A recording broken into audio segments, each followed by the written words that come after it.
ఓం నమో వెంకటేశాయ. కలియుగ ప్రత్యక్ష దైవమైన శ్రీ శ్రీనివాస పరబ్రహ్మ యొక్క దివ్యానుగ్రహ విశేషం చేత తిరుమల తిరుపతి దేవస్థానం వారు నిర్వహించే అనేక ధార్మిక కార్యక్రమాల్లో భాగంగా ప్రతిరోజు మనం శ్రీమన్ మహాభారత అంతర్గత అరణ్య పర్వలోని విశేషాలను యథాశక్తి తెలుసుకునే ప్రయత్నం చేస్తున్నాము. ఈనాటి ప్రవచన కార్యక్రమాన్ని మంగళ పద్య పురస్సరంగా ప్రారంభించుకుందాం. నారాయణం నమస్కృత్య నరం చైవ నరోత్తమం దేవీం సరస్వతీం వ్యాసం తతో జయముదీరయేత్. శ్రీ గురుభ్యో నమః.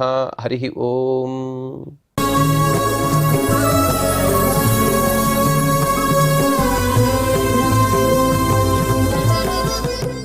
కామ్యకవనంలో ధర్మరాజ ప్రభృతులు మార్కండేయ మహర్షి ద్వారా అనేక ఉపదేశాలను పొందుతున్నారు.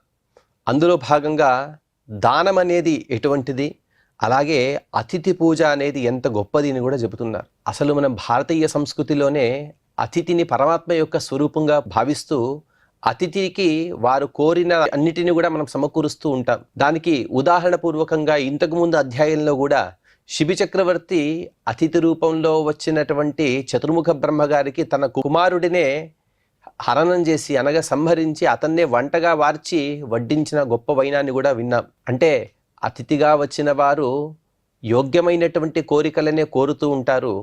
వారికి ఎటువంటి అసౌకర్యాన్ని కలిగించకుండా అన్ని విధాలైనటువంటి సౌకర్యాన్ని కల్పించడం అనేది యజమాని యొక్క బాధ్యత అనే విషయాన్ని తెలుపుతూ అతిథి యొక్క విశేషాలను తెలిపారు. అలాగే ఎవరైతే సంధ్యావందనాన్ని గాయత్రి జపాన్ని చక్కగా అనుష్ఠానం చేస్తారో వారికి ఎటువంటి గ్రహాల బాధ ఉండదు. వారు అన్ని యాగాలను, అన్ని హోమాలను, అన్ని దానాలను కూడా చేసినట్టే అనే విషయాన్ని చెబుతూ రాక్షసాదులు ఎవరు కూడా వారిని బాధించలేరు. నాధ్యాపనాద్యాజనాద్వా అన్యస్మాద్వా ప్రతిగ్రహాత్ దోషో భవతి విప్రాణం జ్వలతాగ్ని సమాద్విజాహ. ద్విజులు అని అంటారు, అనగా వారికి పుట్టుక అనేది 2 సార్లు.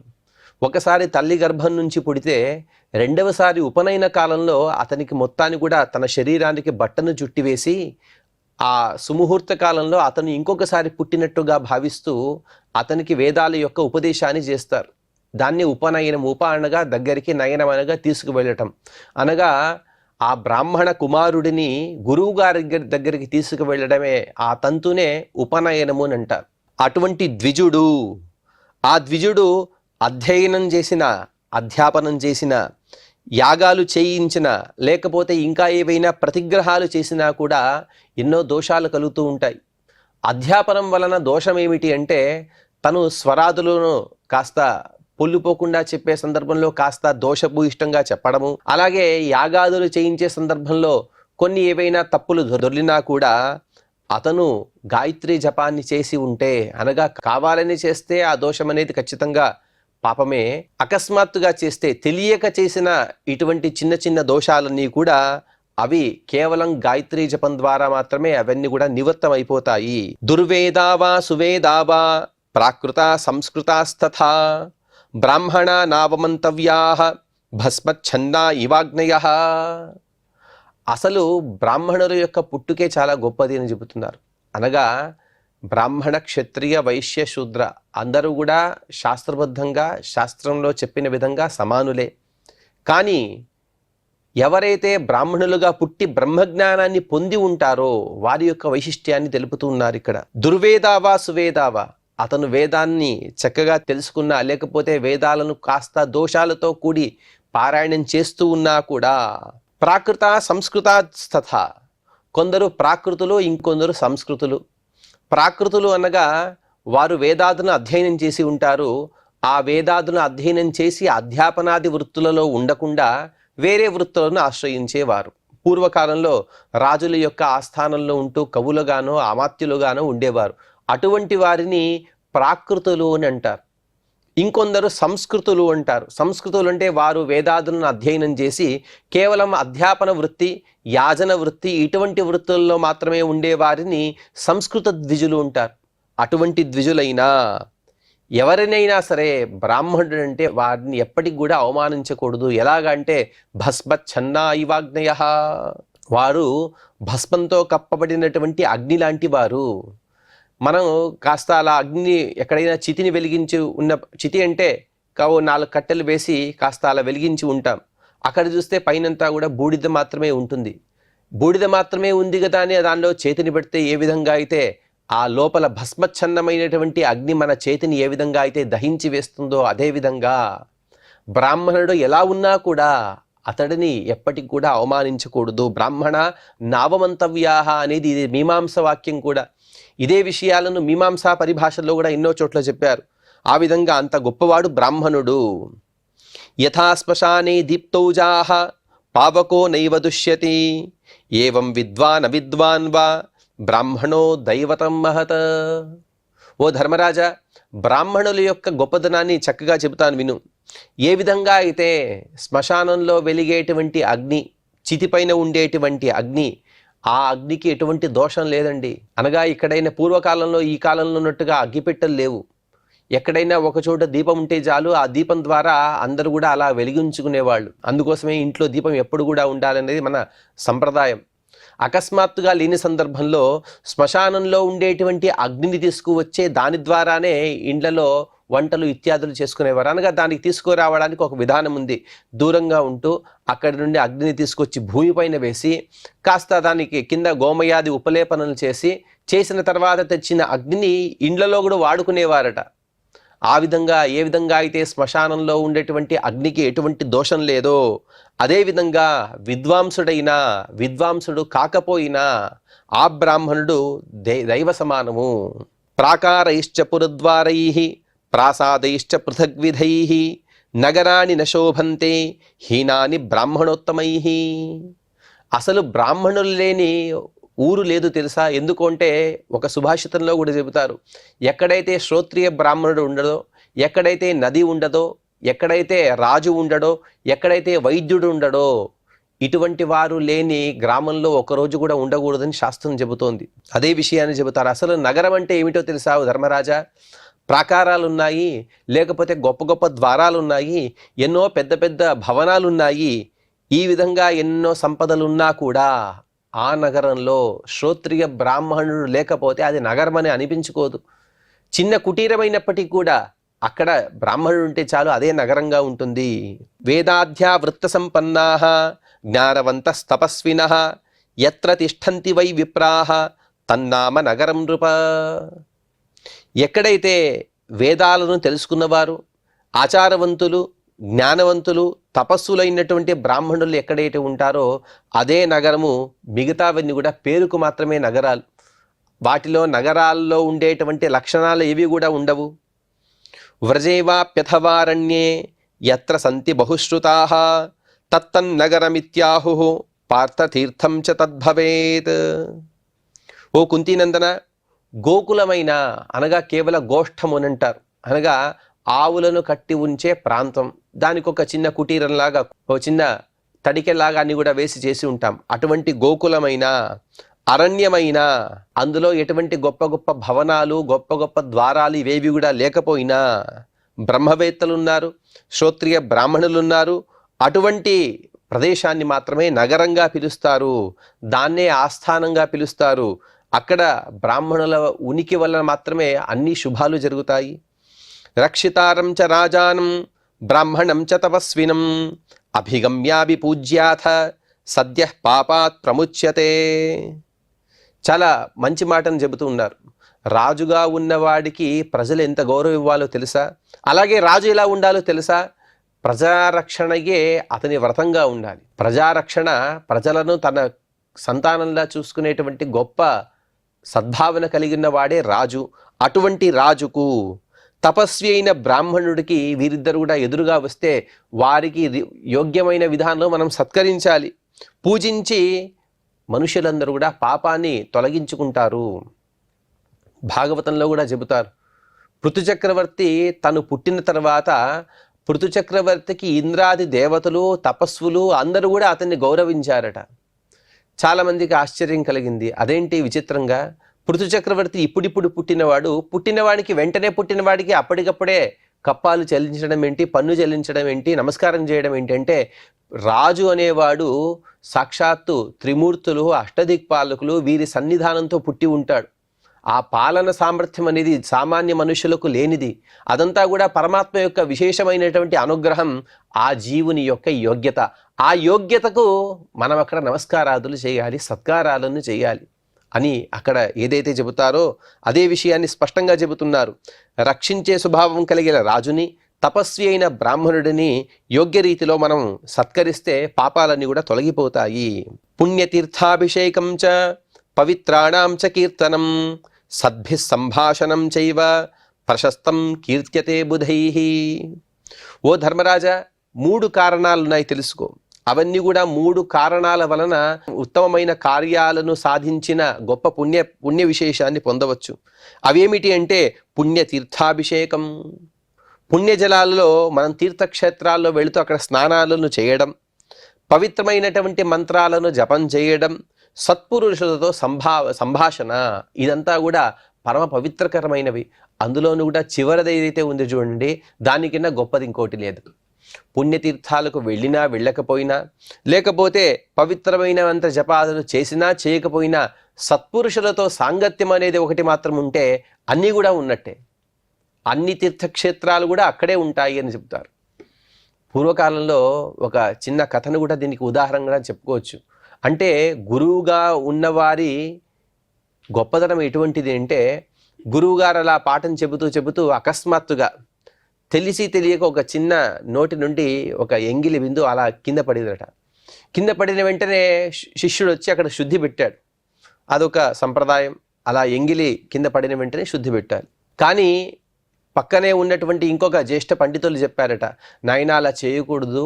ఎందుకంటే పాఠం చెప్పే సందర్భంలో అలాగే సత్పురుషుల యొక్క నోటిలో గంగాది సర్వతీర్థాలు కూడా ఉంటాయి. అందుకోసమే వారితో మాట్లాడితే మనం కూడా పవిత్రమవుతాము. కాబట్టి శుద్ధి పెట్టే అవసరం లేదు అని చెప్పారట. అంటే సత్పురుషులతో సంభాషణ, సత్పురుషులతో సాంగత్యం అనేది అన్ని తీర్థక్షేత్రాలకు వెళ్ళి వచ్చిన పుణ్యంతో సమానం. సాధు సంగమ పూతేన వాక్సుభాషితవారిణ పవిత్రీకృతమాత్మానం సంతో మన్యంతి నిత్యశః. సత్సంగంతో మన వాక్కుని కూడా పవిత్రీకరించుకుని, పవిత్ర వాగ్రూపజలంతో సత్పురుషులు తమను తాము పవిత్రీకరించుకుంటూ ఉంటారు. ఆ విధంగా పావిత్ర్యాన్ని మనం కూడా పొందాలి. అంటే సత్సంగం వలన మన వాక్కు కూడా పవిత్రమవుతుంది. వారి మాటలు ఏవైతే ఉంటాయో అంత గొప్పవి. తీర్థక్షేత్రాలకు వెళితే అల్లి ఎన్నో మునకలు వేస్తే గాని రాని పుణ్యము వారి వాక్కు ధారలు, వారి వాక్యే ఒక ప్రవాహం. అందులో మనం స్నానం చేస్తే చాలు, అనగా మనం శ్రద్ధగా వింటే చాలు, ఆ అన్ని తీర్థక్షేత్రాల్లో మనం స్నానం చేసినట్టే. ఇంకా కొన్ని విషయాలను చెబుతున్నారు. అనగా బయట కనిపించే ఏవైతే ఉంటాయో వాటిని పటాటోపాలని అంటూ ఉంటారు. అటువంటివి ఏ ఉపయోగం లేదు. అవేమి తెలుసా? త్రిదండధారణం మౌనం జటాభారోత ముండనం వల్కలాజిన సంవేష్టం వ్రతచర్యాభిషేచనం అగ్నిహోత్రం వనేవాసః శరీర పరిశోషణం సర్వాణ్యేతాని మిథ్యాస్యుః యది భావో న నిర్మలః. మార్కండేయ మహర్షి గారికి ఎటువంటి సంకోచం లేదు. ఎదురుగా పరమాత్మ ఉన్నాడు, నారద మహర్షి గారు ఉన్నారు, పంచపాండవులు ఉన్నారు, ద్రౌపదీదేవి ఉన్నది, ఇంకా ఎందరో మునులు ఉన్నారు. వారి దగ్గర చెప్పే సందర్భంలో, అందులోనూ ధర్మం చెప్పే సందర్భంలో చాలా కాస్త చెప్పాలంటే నిష్కర్షగా చెబుతున్నారు. బాగా చెప్తున్నారు చూడండి. త్రిదండధారణం, 3 దండాలను ధరించడం కానీ, మౌనంగా ఉండడం కానీ, లేకపోతే జటలను అనగా దువ్వుకోకుండా ఎంతో కాలం వరకు కూడా జటలను వదిలివేయడం కానీ, లేకపోతే ముండనం చేసుకోవడం. శిరస్సుకు అలంకారమే కేశాలు అని చెబుతుంటారు, కానీ ఎటువంటి అలంకారం లేకుండా ఎప్పుడు ముండనం చేసుకోవడం, లేకపోతే నారబట్టలు కట్టుకోవడం, లేకపోతే వ్రతాది అనేక వ్రతాలు చేయడం, తీర్థక్షేత్రాలకు వెళ్ళి స్నానం చేయడం, ప్రతిరోజు కూడా అగ్నిహోత్రుడిని ఆరాధన చేయడం, వనంలో వాసం చేయడం, ఎన్నో వ్రతోపవాసాలు చేస్తూ శరీరాన్ని శుష్కపరచడం, శరీరాన్ని సన్నగా చేసుకోవడం, ఇవన్నీ కూడా మిథ్యాభూతాలే. ఎప్పుడో తెలుసా? యది భావో న నిర్మలః. మనస్సు శుద్ధంగా లేకపోతే ఇవన్నీ చేసినా కూడా వ్యర్థమే. అనగా మనస్సులో చాలా కల్మషంగా ఆలోచిస్తూ ఉంటారు కొందరు. పైన చూడడానికి మాత్రం ఎన్నో పుష్పాలు పెట్టుకొని, పెద్ద దేవతా విగ్రహాలు పెట్టుకుని, ఎన్నో వైభవంగా అర్చనాదులు చేస్తూ ఉంటారు. అదంతా కూడా వ్యర్థమే. ఎప్పుడు అంటే యది భావో ననిర్మలః, నీ మనస్సులో ఎప్పుడు కూడా కుహకమైనటువంటి ఆలోచనలు చేస్తూ వైభవంగా పూజ చేస్తే ఆ పరమాత్మ పూజను స్వీకరిస్తాడని అనుకుంటున్నావా? తుచ్చంగా భావించి నీ పూజను పరమాత్మ స్వీకరించడు. ఎందుకంటే యది భావో ననిర్మలః, నీ భావన శుద్ధం కానిప్పుడు పరమాత్మ ఎందుకయ్యా వాటిని స్వీకరిస్తాడు? అందుకోసమే వేమన గారు కూడా పద్యంలో చెబుతారు కదా, ఆత్మశుద్ధి లేని వ్రతాదులేల, ఆత్మశుద్ధ లేని పూజ ఏల, అసలు ఆత్మశుద్ధి లేని ఆచారమేలా అని చెబుతారు కదా. అందుకోసమే ఆత్మశుద్ధి అనేది అత్యంత ప్రధానమైనది. దీనికి వితండవాదం కూడా ఒకటి ఉంది. ఇంకొందరు అంటూ ఉంటారు, నేను పైన చూడడానికి ఎంతో మలినంగా ఉండవచ్చు, లోపల నేను శుద్ధంగా ఉన్నాను అని. అది అందరికీ కూడా సాధ్యపడదు. ఉదాహరణకి జడభరత మహర్షి గారు ఉన్నారు, లేకపోతే దూర్వాసాది మహర్షులు ఉన్నారు. వారు బయట చూడడానికి ఎలా ఉన్నా కూడా వారు అంతఃశుద్ధులు, ఎప్పుడు కూడా లోపల తమను తాము శుద్ధి చేసుకున్నవారు. అంటే వారు బయట చూడడానికి మలినంగా ఉన్నారంటే ప్రయత్నపూర్వకంగా మలినాన్ని అంటించుకొని వారు పూజకు వచ్చారని అర్థం కాదు. కానీ వారికి శరీరం పైన ఎటువంటి ధ్యాస లేదు.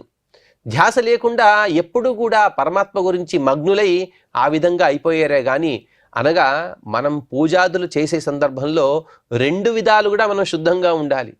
బహిశౌచాన్ని పొంది ఉండాలి, అలాగే ఆంతరిక శౌచం. యది భావో ననిర్మలః, శుద్ధమైనటువంటి భావన లేకుండా మీరు ఎన్ని పూజలు చేసినా కూడా, ఎన్ని వ్రతాలు చేసినా కూడా, ఇన్ని దానాదులు చేసినా కూడా దాని వలన ఎటువంటి ఉపయోగం లేదు. స్పష్టంగా చెబుతోంది మహాభారతం, వృథాస్యు మిథ్యాస్యు, అదంతా కూడా మిథ్య, అదంతా కూడా అబద్ధం. వారు చేసిందంతా కూడా అబద్ధం పూజ, దానివల్ల ఎటువంటి ఫలితం లేదు స్పష్టంగా చెబుతుంది. కాబట్టి బహిశౌచాన్ని అంతఃశౌచాన్ని రెండిటిని కూడా పొంది ఉండాలి. ఎందుకంటే ఇంతకుముందు అడిగిన విషయమే అది. ధర్మరాజు గారు శౌచం అంటే ఏమిటి అని అడిగాడు. ఆ రెండు శౌచాలను కూడా పొంది ఉండాలయ్యా.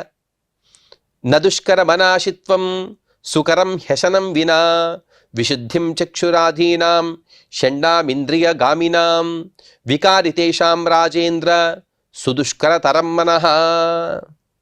ఓ ధర్మరాజా, మన ఇంద్రియాలు ఎప్పుడు కూడా ఇంకొక వస్తువులను చూడడం, శ్రావ్యమైనటువంటి సంగీతాన్ని వినడం, వీటిపైనే అవంతి కూడా పరిగెత్తుతూ ఉంటాయి. ఎందుకంటే ఇంద్రియాణి హయాన్యాహు అని చెబుతారు. ఇంద్రియాలను అశ్వాలతో పోల్చారు. ఎందుకంటే విషయాల వెనుక పరిగెత్తుతూ ఉంటాయి. ఆ విధంగా మన ఇంద్రియాలన్నీ కూడా పరిగెత్తుతూ ఉంటాయి. ఇవన్నీ కూడా విషయాలు మన ఎదురుగా లేకపోతే అవన్నీ కూడా ఉపసంహారాన్ని పొందుతాయి. ఉదాహరణకి ఏకాదశి నాడు ఉపవాసం చేయాలని మనం గట్టిగా తీర్మానించుకున్నాం. మన ఎదురుగా అన్నాదులు లేవు, ఇక తప్పకుండా ఉపవాసం చేయవలసిందేనే మన నాలుకైతే ఊరికను కూర్చుంటుంది. కానీ వికారితేషాం రాజేంద్ర సుదుష్కర తరం మనః. ధర్మరాజా, చాలా సూక్ష్మమైనటువంటి విషయాన్ని చెబుతాను విను. నీ నాలుక ఊరుకు ఉండవచ్చు, కానీ నీ మనస్సు ఊరుకుంటుందా? నీ మనస్సు ఏం ఆలోచిస్తుంది? రేపు ద్వాదశి నాడు ఎటువంటి భోజనం చేయాలని ఈరోజే ఆలోచిస్తూ ఉంటుంది. చేసేదైతే ఉపవాసం, కానీ నీ ఆలోచన ఏమిటి? రేపటి రోజున తీసుకోవలసిన ఉపహారాదుల గురించి ఆలోచించడం, లేకపోతే ఈరోజే ఎవరికి తెలియకుండా తిందాము, ఇటువంటి ఆలోచన చేస్తూ ఉంటుంది. కాబట్టి నీ ఇంద్రియాలను నీవు కథంచిత్, ఇంద్రియాలను నిగ్రహించడమే కష్టం. దానికన్నా కష్టమైన విషయం ఏమిటో తెలుసా? మనస్సును నిగ్రహించడం అనేది. కాబట్టి సుదుష్కర తరం మనః. మనోనిగ్రహాన్ని పొందినవాడు అన్ని ఇంద్రియాలను కూడా నిగ్రహించినట్టే. కాబట్టి మనస్సుని చాలా జాగ్రత్తగా నిగ్రహం చేసుకోవాలి. ఏ పాపాని నకురువంతి మనోవ కర్మబుద్ధిభిః తే తపంతి మహాత్మానః న శరీరస్య శోషణం. మీరేదో ఉపవాసాది వ్రతాలు చేస్తూ ఉంటారు, కానీ అవన్నీ కూడా వ్యర్థమే. ఎందుకో తెలుసా? ఉపవాసాది వ్రతాలు చేస్తూ, తీర్థక్షేత్రాలు సంచరిస్తూ, ఎన్నో మునకలు వేస్తూ, ఎన్నో పరమాత్మ యొక్క దర్శనాలు చేస్తుంటారు. కానీ మనస్సుతో, వాక్కుతో, కర్మలతో వారు పాపాలు చేస్తూనే ఉంటే ఆ తీర్థక్షేత్రాల యొక్క ఫలితం ఏమయ్యా దక్కుతుంది? అంటే ఇదంతా ఎలా ఉంటుందంటే, ఈరోజు ఒక పాఠం చెప్పించుకొని ఆ పాఠాన్ని ఆ విద్యార్థి కంఠపాఠం చేయకుండా మరుసటి రోజు పాఠాన్ని కూర్చుని దాన్ని కంఠపాఠం చేయక, అనగా ముందుది కంఠపాఠం చేయడు, వెనకది చదువుకోడు. తద్వారా ఏం ఉపయోగం? ఎటువంటి ఉపయోగం లేదు. గ్రంథం మాత్రమే పూర్తి అవుతుంది. కానీ గ్రంథం కంఠపాఠం కాకపోతే, గ్రంథాన్ని అతను అవగతం మననం లేకపోతే తెలుసుకోపోతే ఏ విధంగా అయితే వ్యర్థమో, అదేవిధంగా మీరు ఎన్ని తీర్థయాత్రలైనా చేయండి, ఎన్ని ఉపవాసాదులైనా చేయండి, కానీ మనస్సుతో, వాక్కుతో, కర్మలతో మీరు పాపాలను చేస్తూనే ఉంటే అవన్నీ కూడా వ్యర్థమే. కాబట్టి అందరూ కూడా మనస్సుతో, వాక్కుతో, కర్మలతో ఎప్పుడూ కూడా సత్కర్మలనే ఆచరిస్తూ ఉండాలి. సదాచారాన్ని, సద్వృత్తాన్ని, సన్మార్గాన్ని పొంది ఉంటే వారు మాత్రమే అన్నిటినీ కూడా పొందగలరు. తే తపంతి మహాత్మానః న శరీరస్య శోషణం. తపస్సు అంటే అదేనయ్యా, మనస్సుతో, వాక్కుతో, కర్మలతో శుద్ధంగా ఉండడమే తపస్సు. తపస్సు అంటే అర్థమేమి? తప ఆలోచనే. తప ఆలోచన అంటే ఎప్పుడూ కూడా పరమాత్మ గురించి ఆలోచించడం, పరమాత్మ తప్ప వేరే ఏదీ లేదు అని ఆలోచిస్తూ శుద్ధంగా ఉండడమే తపస్సు. న శరీరస్య శోషణం. శరీరాన్ని శోషించడం, శరీరాన్ని సన్నబరచడం అనేది తపస్సు కాదు. నేను ఇన్ని ఉపవాసాలు చేశాను, ఇన్ని వ్రతాలు చేశాను, అది మన పుణ్యానికి కొలమానం కాదు. మన మనస్సు ఎంత శుద్ధంగా ఉంది, మనస్సుతో, వాక్కుతో, కర్మలతో ఎంత శుద్ధంగా ఉన్నామనేదే మన పుణ్యానికి కొలమానమే కానీ శరీరాన్ని శుష్కపరిచామనేది కొలమానం కాదు. నజ్ఞాతిభ్యో దయాయస్య శుక్లదేహో వికల్మషః హింసాసా తపసస్తస్య నానాశిత్వం తపస్మృతం. ఇంకొందరుంటారు భీష్మ పంచక వ్రతాన్ని చేస్తారు, అనగా దాదాపుగా 5 రోజులు పూర్తిగా ఉపవాసం ఉండడం. ఇంకొన్ని వ్రతాలు ధారణపారణ వ్రత అనగా ఒకరోజు ఉపవాసం చేయడం, మరొక రోజు భోజనం చేయడం, ఈ విధంగా 1 మాసం వరకు ఉండడం. ఇంకొన్ని చాంద్రాయణాది వ్రతాలు అనగా చంద్రుని యొక్క వృద్ధిని అనుసరించి అన్ని గ్రాసాల భోజనం చేయడం. అలాగే చంద్రుడు ఏ విధంగా అయితే క్షీణాన్ని పొందుతాడో అన్నే గ్రాసాలు తీసుకోవడం. ఈ విధంగా శరీరాన్ని శుష్కపరచడము, ఉపవాసాది నియమాల ద్వారా శారీరక శుద్ధిని, పాప ప్రక్షాళన కూడా సాధించవచ్చు. కానీ ఆ పైన కూడా పాపాన్ని చేయకుండా పవిత్రమైనటువంటి జీవితాన్ని కొనసాగిస్తాడనే దానికి గ్యారంటీ ఏముందయ్యా? అనగా 1 సంవత్సరంలో 1 మాసం వరకు కూడా అన్ని పుణ్యకర్మలు చేయడం, ఇంకొక 11 నెలల వరకు అన్ని పాపాలే చేయడం. దీనివల్ల ఏమైనా ఉపయోగం ఉన్నదా? లేదు కదా. అదేవిధంగా మనిషి ఎలా ఉండాలో తెలుసా? నజ్ఞాతిభ్యో దయాయస్య. తనకు తెలిసి వారి పైన అయినా దయ ఉండాలి. తనకు ఎవరైతే తెలియదో వారిపైన అయితే దయ కలుగుతుంది. నాకు తెలిసిన వారే కదా అని వారిపైన దయ చూపకుండా ఉండటం అనేది కూడా మహాపాపమే. మన పక్కింటి వారే కదా, వారి ఇబ్బందులు పడితే పడని అని అనుకోకూడదు. కానీ మన పక్కింటి వారైనా, లేకపోతే దూరపు దేశం వారైనా, ఎవరైనా సరే వారిని సత్పురుషులుగా భావిస్తూ, వారిని పరమాత్మ యొక్క రూపంగా భావిస్తూ, వారికి ఎటువంటి ఇబ్బందులు వచ్చినా కూడా ఆ ఇబ్బందుల్లో తను కూడా పాలు పంచుకోవడం, వారి సుఖంలో మాత్రం పాలు పంచుకోకుండా ఉండడం, ఇదే దయ అనే గుణం. అలాగే శుక్లదేహ వికల్మషః. శుక్లదేహ అంటే శుద్ధంగా ధనాదులను సంపాదించేవాడు, శుద్ధంగా బతికేవాడు అని అర్థం. అనగా తన జీవనయానం కోసం అందరూ కూడా డబ్బును సంపాదించవలసిందే. ఆ డబ్బుని ఏ విధంగా సంపాదిస్తున్నామనేదే ముఖ్యం. మనం సన్మార్గంలో డబ్బుని సంపాదించి ఉంటే ఆ జీవిత వృత్తాన్ని, ఆ జీవన విధానాన్ని శుక్లదేహ విధానము అని అంటారు. అటువంటి శుక్లదేహాన్ని కలిగి ఉంటారో, అలాగే అవికల్మషాహ, ఎటువంటి కల్మషం లేని వారు, హింసను చెయ్యరు, వారే తపహ, వారే తపస్సు చేసినట్టు. అనగా తపస్సు చేయడం అంటే ఏదో అరణ్యాల్లో ఉంటూ వృక్షాల కింద, లేకపోతే చలికి వణుగుతూ, ఎండకు ఎండుతూ, వర్షానికి నానుతూ చేసేది మాత్రమే తపస్సు కాదు. తనకు తెలిసినా తెలియకపోయినా ఎవరు ఇబ్బందులు పడుతున్నా కూడా వారి ఇబ్బందుల్లో తను కూడా పాలు పంచుకోవడం, వారికి ఇబ్బందులు లేకుండా తన చేతనైన సహాయాన్ని చేయడం, శుక్లమైనటువంటి వృత్తి అనగా సద్వృత్తితో తను ధనాదులను సంపాదించి దాన ధర్మాదులు చేస్తూ ఉండడం, ఎటువంటి కల్మషం లేని విధానం ఏదైతే జీవన విధానం ఉంటుందో అదే తపస్సయ్యా. తపస్సు అంటే వేరే ఏది కాదు. నానాశిత్వం తపస్మృతం. నేను అశనవ్రతాన్ని, నేనేమి స్వీకరించను, ఇది మాత్రమే తపస్సు కాదు, శుద్ధంగా బతకడమే తపస్సు. తిష్టన్ గృహే చైవ మునిః నిత్యం శుచిరలంకృతః యావజ్జీవం దయావాంశ్చ సర్వపాపైః ప్రముచ్యతే. నిరంతరం కూడా తన ఇంట్లోనే వాసాన్ని చేస్తున్నాడు, పవిత్రమైనటువంటి భావనలు కలిగి ఉన్నాడు, సద్గుణాలను తను పొంది ఉన్నాడు. అతను బతికి ఉన్నంతకాలం కూడా సకల జీవుల పట్ల దయ కలిగిన వాడే ఉన్నాడు. వాడే ముని. ముని అంటే మౌనంగా ఉంటూ అరణ్యంలో ఉన్నవారి మాత్రమే ముని కాదు. ఇక్కడ పై చెప్పినటువంటి గుణాలు కలిగి వారు జనజీవన స్రవంతిలో ఉన్న వారిని కూడా మునులనే పిలుస్తారు. అలాంటి వారినే మనం మునులుగా పిలవలసి ఉంటుంది. నహి పాపాని కర్మాణి శుద్ధ్యంతి అనశనాదిభిః సీదత్యనశనాదేవ మాంస శోణిత లేపనః. ఉపవాసాలు చేసినంత మాత్రాన, తీర్థయాత్ర క్షేత్రాలు సంచరించిన మాత్రాన మన పాపాలన్నీ కూడా నశిస్తాయి అంటే, ఎన్నో కాకులున్నాయి, ఎన్నో పక్షులున్నాయి, అవి కూడా అక్కడే ఉంటూ ఉన్నాయి, అవి కూడా అక్కడే స్నానాదులు చేస్తున్నాయి, అవి కూడా అక్కడే వాసాన్ని పొంది ఉన్నాయి. వాటి పాపాలు ఎందుకు నశించడం లేదు అంటే, పాపాల నాశనానికి కారణం తీర్థయాత్ర క్షేత్ర సంచారం మాత్రమే కాదు, ఈ శరీరంలో కూడా ఈ శారీరకమైనటువంటి శుద్ధిని పొంది ఉండి పవిత్రమైనటువంటి భావనలు పొంది ఉండడమే అదే శుద్ధి. లేదు నేను కేవలం ఉపవాసాదులు చేసి మాత్రమే నేను పాపాన్ని పోగొట్టుకుంటానంటే అది సాధ్యం కాదు. ఎందుకంటే సీదంతి అనశనాదేవ మాంసశోణిత లేపనః. మన శరీరం అంతా కూడా మాంసము, రక్తము ఇటువంటి వారితో నిర్మించబడినది. నీవు భోజనం చేయకపోతే శరీరం కృషించిపోతుంది, కానీ నీ మనస్సు అయితే శుద్ధం కాదు కదా. కాబట్టి మానసికమైనటువంటి శుద్ధిని కూడా పొంది ఉండాలి. తద్వారా మాత్రమే అందరూ కూడా పుణ్యాన్ని పొందగలరు అని మార్కండేయ మహర్షి గారు చెబుతున్నారు. ఇంకా తదుపరి చెప్పే విషయాలను మనం తర్వాత ప్రవచనంలో తెలుసుకునే ప్రయత్నం చేద్దాం. ఈనాటి ప్రవచన కార్యక్రమాన్ని ఆ శ్రీ వెంకటేశ్వర స్వామి వారి దివ్య పాద పద్మములైన సమర్పణ చేస్తూ క్షమాప్రార్థన మరియు మంగళ పద్యాన్ని పలుకుదాం. యదక్షర పదభ్రష్టం మాత్రాహీనం చ యద్భవేత్ తత్సర్వం క్షమ్యతాం దేవ నారాయణ నమోస్తుతే. శ్రియః కాంతాయ కళ్యాణ నిధయే నిధయేర్థినాం శ్రీవేంకట నివాసాయ శ్రీనివాసాయ మంగళం.